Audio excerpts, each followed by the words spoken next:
디지털 기술이 가진 이면들 속에 여러 가지 문제들이 있는데요. 자, 여기 이 영상 속의 이 내용은 뭐냐면요. 그 메타버스라고 하는 공간에서 아동을 대상으로 한 이 성착취의 내용을 KBS 시사기획 참팀에서 취재한 것입니다. 유튜브에서 이 영상 풀러볼 수 있고요. 실제 여기 나왔었던 인물은 지금 KBS 취재팀에 의해서 검찰에 고발이 된 상황인데 안타깝게도 우리나라의 법이 이 사람이 이렇게 악행을 저질렀음에도 처벌할 수 있는 근거가 미비해서 참 분통 터집니다. 네. 청소년들을 이렇게 위기에 빠뜨리는 어른들이 많은데 법이 좀 못 따라가고 있는 실정인 거죠. 그런데 또 외국은 다르더라고요. 이렇게 온라인상에서 청소년들에게 이런 것만 해도 동일한 성폭력, 이런 개념으로 봐가지고 엄한 형벌이 나가는데 우리나라는 아직 조금 미흡한 게 많은 것 같습니다. 자, 아무튼 이 디지털 기술이 가진 이면들 속에서 우리 아이들이 잘 살아갈 수 있는 힘을 길러주는 게 필요한 것 같아요. 지금 보시면 뭐 인스타그램 우리 아이들이 많이 쓰는 그 SNS잖아요. 소셜 미디어라고 말하죠, 요새는. 그럼 이 미디어 안에서 보면은 이 이태원 참사가 일어났을 때도 정말 핵심이 되는 문제의 원인보다는 그 문제의 원인에 의해서 발생한 다른 다양한 양상들에 집중하는 것. 뭐 토끼 머리띠 쓴 남성을 찾아서 처벌하자. 이런 내용들이 굉장히 좀 많았었습니다. 요즘 청소년 온라인 도박, 마약, 끔찍한 문제죠. 너무나 쉽게 도박과 마약에 접근할 수 있는 상황이고요. 텔레그램, 추적도 안 되죠. 디지털 기술이 너무나 편리하게 만들어졌어요. 사람들에게 그 기술을 통해서 정보가 소통이 되고 모든 사람이 평등할 수 있도록. 디지털 기술의 사실 핵심은요. 정보가 모든 사람이 다 같이 갖고 가면서 민주사회를 만드는 것을 꿈꿨습니다. 근데 지금 그런 사람들이 꿈꾼 기술과 현재의 모습 너무나 다르죠? 음. 그래서 기술이 적용될 때는 그 사회가 가진 가치와 그 사회에 가진 어떤 그 이념들을 좀 잘 봐가면서 적용해야 될 필요가 있고요. 그래서 기술을 적용하는 단계에서 이것이 안전하게 쓰일 수 있도록 제도와 규범, 법과 원칙들이 세워져야 되는 게 되게 중요합니다. 우리 아이가 취업한 회사를 한번 생각해 볼게요. 바리스타가 되었고요. 이 회사에 어느 날 이런 공고문이 붙었습니다. 자, AI 시스템을 이용해가지고 고객이 평균 머무는 시간과 매장에서 하는 일, 바리스타의 어떤 모습을 관찰해서 더 나은 서비스 제공하려고 해요라고. 그럼 사람들은 그런가 보다 하겠죠? 자, 이제 그것이 적용된 모습입니다. 어떠신가요?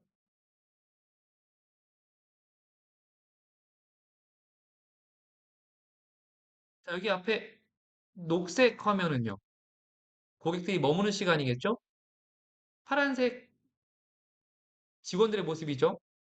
이름이 보이네요. 올가, 엘레나, 안나, 3컵스, 10컵스, 20컵스. 파란색은 동선입니다. 제가 이제 고용주고 사업자, 사용자입니다. 아, 경영이 어려워졌어요. 누구를 조금 그만두게 할까요? 올가겠죠. 정확한 데이터가 있죠. 인공지능에 의해서 분석했어요. 3컵스, 올가씨. 동일한 시간에 일했는데 안나보다 이렇게 효율성이 6배나 낮아요. 6배라고 하는 표현을 통해서 내보낼 수 있겠죠? 가능할까요? 가능합니다. 네. 이건 어떠세요? 대한민국에 있었던 일입니다. 은행 어플 많이 쓰시죠? 은행 어플 쓰실 때 선생님들, 우리가 문제가 생기면 상담을 하잖아요? 상담, 바로 인간 상담사를 만나시나요? AI 챗봇과 상담하시지 않으세요? AI 챗봇과 상담을 하는 과정에서 AI 챗봇에 조금 부족함이 있을 때 여러 단계를 거쳐서 결국 인간이 연결이 됩니다. 은행에서 AI 챗봇을 개발하기 위해서 상담사들에게 인간과 고객과 상담한 내용을 타이핑 쳐주세요라고 요구했습니다. 타이핑을 치라고 한 이유는 뭐냐면요. 글로 정리해서 그 텍스트를 만들어 가지고 그 텍스트를 가지고 AI 챗봇을 훈련시키기 위해서 그런 거죠. 고객이 이런 반응에 상담사가 이렇게 말했더니 뭐 효과가 좋았다. 고객이 뭐 화가 누그러졌다. 이런 식으로 아주 고급화된 서비스를 만들기 위해서는 상담한 내용들을 하나하나 텍스트로 쳐야 될 필요가 있었던 겁니다. 상담사들 어땠을까요? 당연히 콜센터 상담사들은 AI 기술이 자신을 대체할까 걱정하면서도 한편으론 일을 덜어주길 기대했습니다.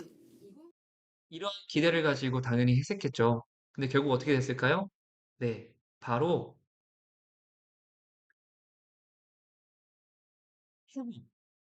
실직의 위험에 놓였고요. 그리고 거꾸로 제가 지금 정확히 못 찾았지만 거꾸로 오히려 더 민원이 증가하는 상황도 발생했습니다.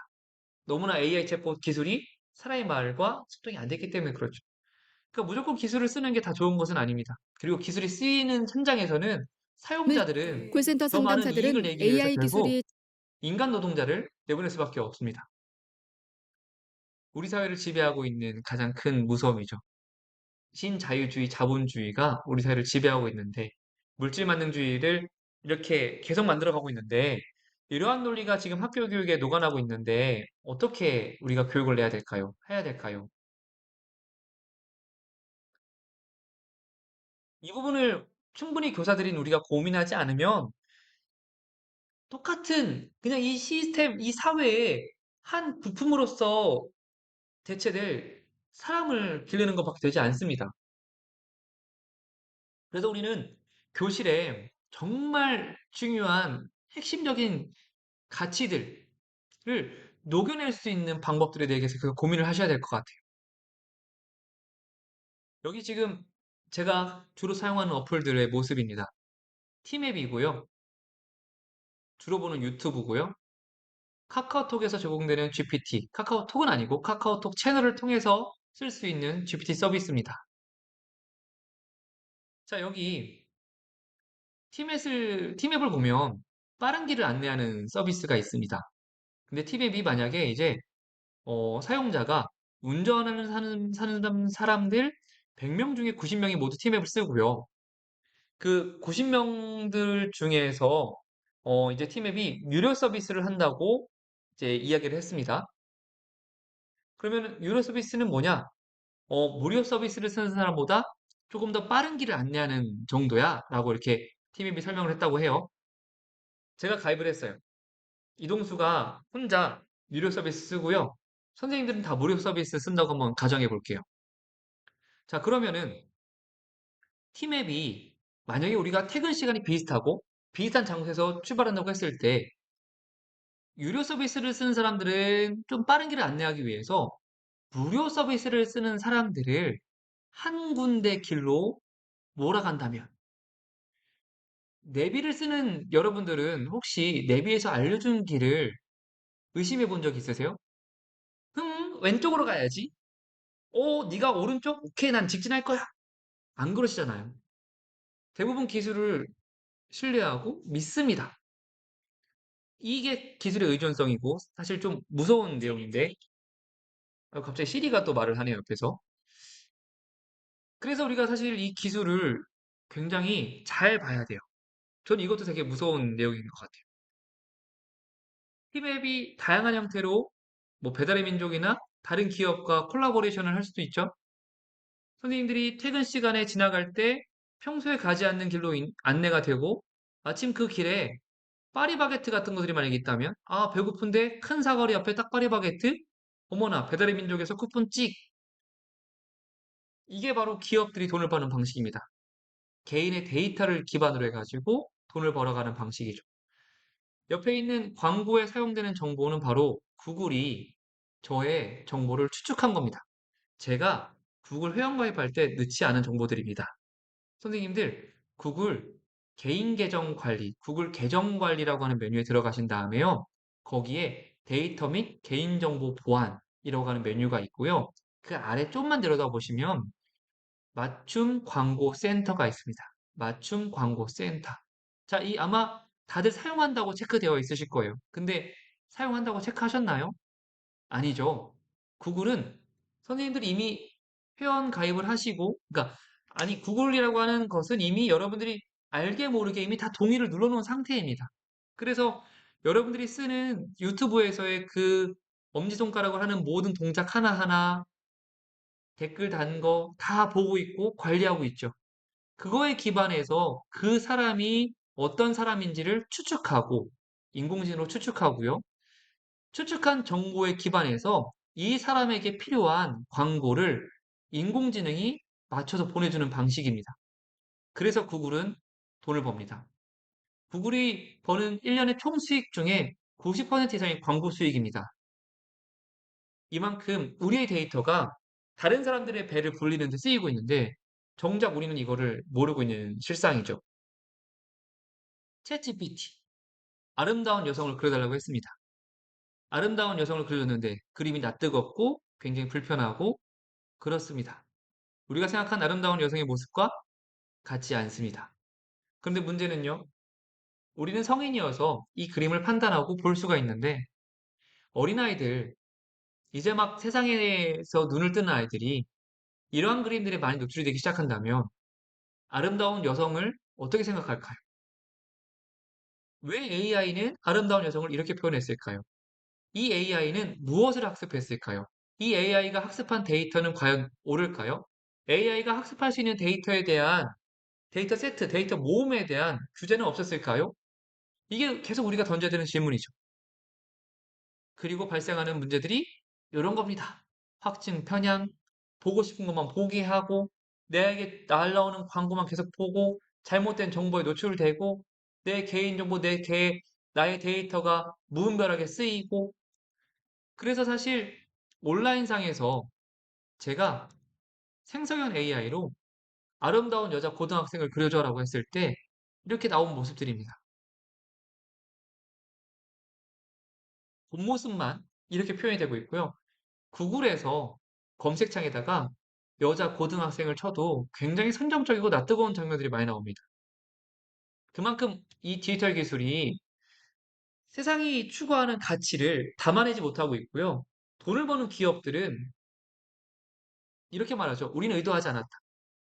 의도하지 않은 거지만 그 의도하지 않은 결과에 따라서 사회가 만약에 혼란스러워진다면 기업은 시장 경쟁의 논리에서 움직이기 때문에 사회 공공성을 지키기 위해서 할까요? 아니죠. 그래서 우리가 법과 제도를 세워가는 거잖아요. 그러면 법과 제도를 세워갈 수 있는 시민을 길러야 됩니다. 그게 학교의 역할인 것 같고요. 이제 마지막으로 제가 이 교사의 시선으로 본 AI 디지털 교과서에 대해서 좀 말씀을 드려보겠습니다. 우선 너무나 좋습니다. AI 덕분에 개인화된 교육 가능하죠. 학생별로 맞춤형 문제가 나가고요. 학생들이 개별화된 수업을 통해서 자신의 성취 향상할 수 있습니다. AI 서비스 들어가는 게 수학 같은 경우는 뭐 AI 설리반이라고 하는 그 GPT가 들어가 있고요. 생성형, 대화형 AI를 통해 가지고 아이들이 즐겁게 흥미를 유발해 가면서 참여합니다. 그리고요, 학습 데이터가 풍부해지고 넓어지기 때문에 평가의 객관성을 조금 더 높일 수가 있습니다. 평가 장면도 다양해지고요. 평가도 보다 정확하게 할 수 있는 이점이 있죠. 또 생성형, 대화형 AI를 활용하다 보면요. 우리가 이 교실이라고 하는 물리적이고 좀 한계를 뛰어넘을 수 있는 시공간의 한계를 넘을 수 있는 좀 도움이 됩니다. 이것은 과거의 이러닝이나 유러닝보다 더 앞선 개념으로 뭐 쉽게 말하면 실시간으로 번역해 가면서 수업을 듣는 거죠. 마이클 샌델 교수님의 뭐 정의론을 듣고 싶어요, 학생이. 근데 그것을 실시간으로 번역한다? 과거에는 좀 어려웠는데 챗GPT가 있으면은 그게 가능하다는 얘기입니다. 그리고 교사의 업무를 자동해 줄 것 같습니다. 아주 많은 부분에서요. 결석 신고서, 체험학습 신청서 모두 나이스를 통해서 한 번에 해결한다면 또 학기 초 담임 교사를 힘들게 하는 것들 많잖아요. 그냥 단순 조사, 뭐 신청하세요 신청서, 뭐 파악하는 이런 가정통신문이 많이 나가고 가정통신문을 번거롭게 또 수합하고 또 어떤 경우는 또 통계도 처리하는 경우도 있는데 이런 거 모두 일원화되었으면 좋겠어요. 이게 AI 디지털이 교육에 미칠 좀 긍정적인 영향인데, 앞서 말씀드렸지만 이런 거 말고요. 그 이면 속에 숨어 있는 좀 모습들을 봤으면 좋겠습니다. 개인별 맞춤식 교육과 과목을 통합한 커리큘럼, 학습자 중심 수업을 강조한 미래학교 모습을 제시했는데요.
개인별 맞춤식 교육과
네, 제가 방금 전에 마이크를 음소거 해놔가지고 이 말이 안 들어갔은 것 같아서 잠깐만 다시 좀 언급을 드릴게요. 자, 이 영상은요.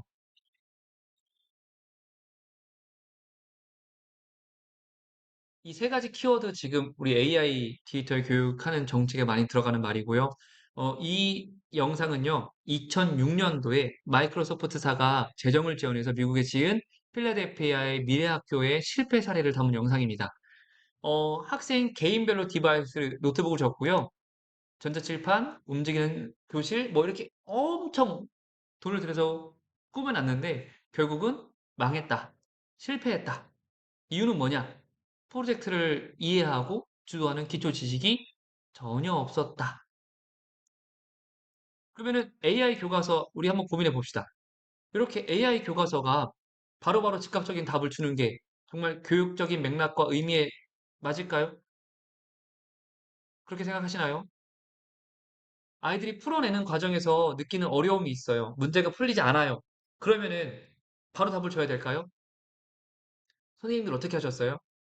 또 다른 질문으로, 또 다른 질문으로 아이가 생각에 키를 스스로 놓지 않고 문을 열 수 있게끔 팔 받침을 만들어 줬었잖아요. 근데 AI는, 지금의 AI는, 물론 기술이 발전하면 더 좋아지겠지만 지금 당장의 AI는 어떨까요? 답을 주는데 바쁩니다. 과연 그게 옳을까요? 그걸 고민했으면 좋겠습니다. 여기 이 화면에 있는 F자는 학생들이 텍스트를 읽을 때 디지털 화면에서 보는 F자 읽기 방식입니다. 요즘 아이들 글을 안 읽는데 우리가 이러한 AI 기술 디지털 교과서 쓰는 게 과연 능사일까? 만능일까?를 한번 고민해 봤으면 좋을 것 같아요. 속도보다는 선생님 방향이잖아요. 우리가 좋은 방향으로 갑시다. 여기 현민이 바보 똥개새 실수했습니다. 죄송합니다. 그러면 생성형 AI를 쓰는 교실의 모습을 다시 보면은 이거 지금 초등학생들이 팽톡이라고 하는 걸 가지고 지금 학습하는 장면입니다. 그래서 영어 말하기 하고 듣기 하고요. 그러면서 학생들이 이 과정에서 AI가 피드백을 줘요. 발음을 더 어떻게 하세요? 물어봤을 때 이렇게 먼저 가면 좋아요. AI랑 학생이랑 열심히 상호작용하면서 수업을 하고 있습니다. 선생님 어떠세요? 선생님 바쁘시죠? 왔다 갔다 하면서 접속이 안 되는 친구 도와주고, 시스템에 문제가 있는 친구 도와주고, 물론 이 과정에서 피드백 하십니다. 이 부분 이렇게 해야 돼. 근데 앞서 말씀드렸던 것처럼 AI가 피드백을 줄 거예요. 더 빨리, 더 많이, 더 풍부하게. 교사의 역할이 뭘로 바뀔까요? 시스템을 관리하는 사람. 가르치는 역할보다는 아이가 잘 접속할 수 있도록 도와주고, 잘 접속했으면 AI랑 잘 상호작용할 수 있도록 분위기 만들어주고, 안 그럴까요? 기술의 의존성이 높아지면 아이들이 혹시 이렇게 말할 수 있을 것 같기도 해요. 선생님, 선생님, AI는 그렇게 알려주지 않았는데, 또 공부를 잘하는 상위권 친구들, 선생님, 저 이거 다 할 줄 아는데, 이거 다른 거 해도 돼요? 하위권 친구들, 재미없어요. 그만할래요. 예상되는 그림이시죠? AI가 교실에 쓰인다고 해서 모든 게 해결되진 않습니다. 우리가 진짜 해결해야 될 거는 사람과 사람의 만남인데, 그 만남 속에서 과연 기술을 어떻게 쓸까에 대한 고민이 좀 많이 필요한 것 같고요. 학습 데이터가 어마어마하게 쌓일 겁니다. 학습 데이터가. 전국에 있는 AIDT는 이제 전면 도입이기 때문에 많은 학교에서 학생들의 학습자가 학습하는 그 과정, 어려움을 겪는 거, 뭐 아무튼 천문학적으로 많이 쌓일 것 같아요. 그럼 이렇게 학습 데이터가 쌓이는 과정에서 내 개인의 어떤 프라이버시, 조금 좀 숨기고 싶은 내용들, 내가 학습에 주저하는 모습들, 이런 거 개인정보 보호와 데이터 프라이버시에 대한 안전대책도 같이 가고 있는지, 선생님들의 정보, 이미 뭐 다 아시잖아요. 디지털화 되었지만 국민기업 KT마저도 중국에게 이렇게 해킹을 당하고, 또 거꾸로 KT가 역으로 국민기업이면서도 아주 작은 사기업들을 공격하기도 하고, 데이터로 통해서 말이죠. 민간기업들은 더 심하지 않을까요? 의도하지 않은 결과, 그 다음에 시장 경쟁을 중요하게 여기는 이런 민간기업들이 공교육을 통해서 만들어진 이 어마어마한 데이터들, 마치 구글이 개인의 데이터를 가지고 돈을 벌듯이 공공에서 만들어진 이 데이터에 욕심을 내지 않을까요? 어떻게든 얻고 싶어 하지 않을까요? 그래서 정부는 공공학습 데이터 플랫폼 만들어가지고 학습 데이터를 따로 보관하고 플랫폼 상에서 개발사들이 AI 교과서를 제공할 수 있는 방식으로 투트랙을 운영한다고 하긴 하는데 저는 이것도 약간 과연 정말 될까? 라는 생각이 들어요. 개발사의 입장에서는 더 많은 형태의 컨텐츠를 개발하기 위해서는 학습자들이 어떤 부분에서 학습에 흥미를 느끼고 있는지, 어떤 부분을 어려워하는지 분석이 필요한데 그 분석의 근거가 바로 공공 데이터잖아요. 요구하지 않을까요? 물론 말은 이렇게 하겠죠. 더 질 높은 자료를 개발하기 위해서. 그리고 그 숨어있는 정치와 숨어있는 권력들이 작용하면 우리는 과거에서 이미 많이 봤기 때문에 그런 점을 예상해야 되고 걱정해야 됩니다. 인공지능이 나보다 영어를 잘하는데 왜 영어를 배워야 돼요? 영어 빼고 수학, 국어, 뭐 어떤 걸로 좋습니다.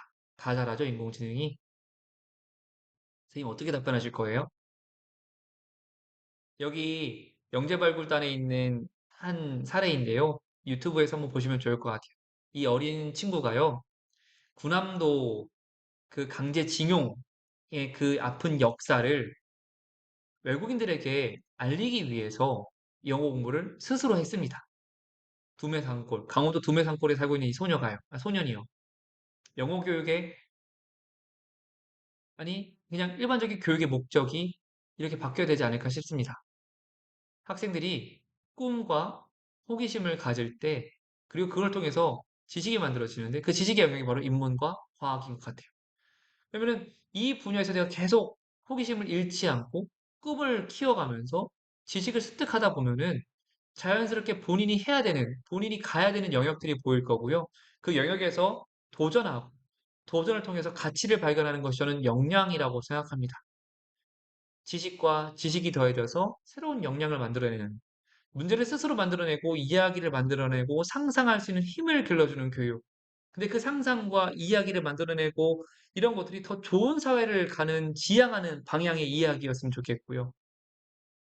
그래서 우리 시대의 교사들이 진짜 가져야 될 고민은 요거 같아요. 이 7가지 내용.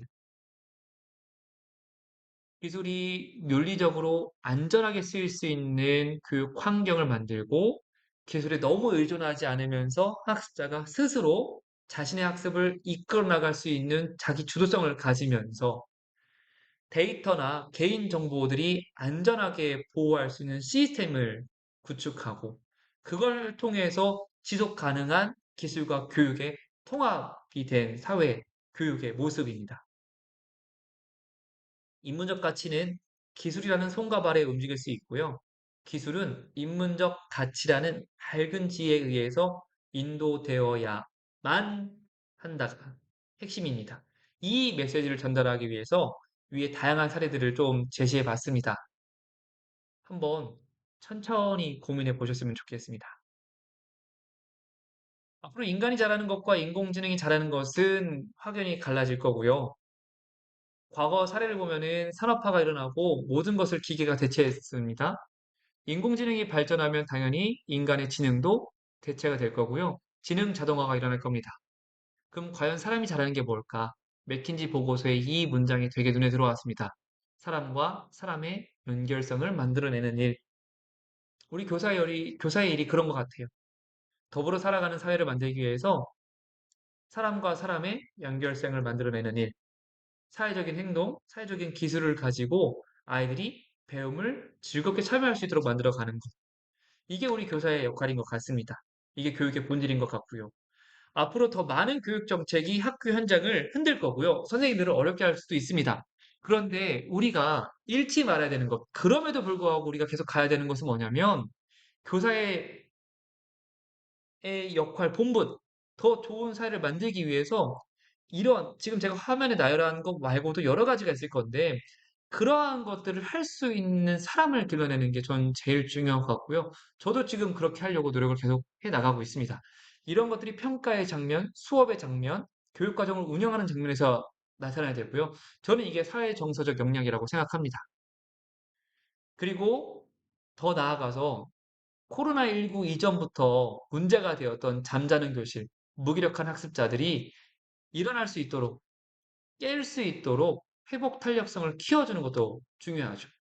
이제 정부에서 정신건강을 조금 더 나라에서 관리하기 위해 뭐 정신건강센터를 만든다, 3천억을 투입한다라고 하는데 결국 스스로 회복할 수 있는 힘이 중요하지 않을까요?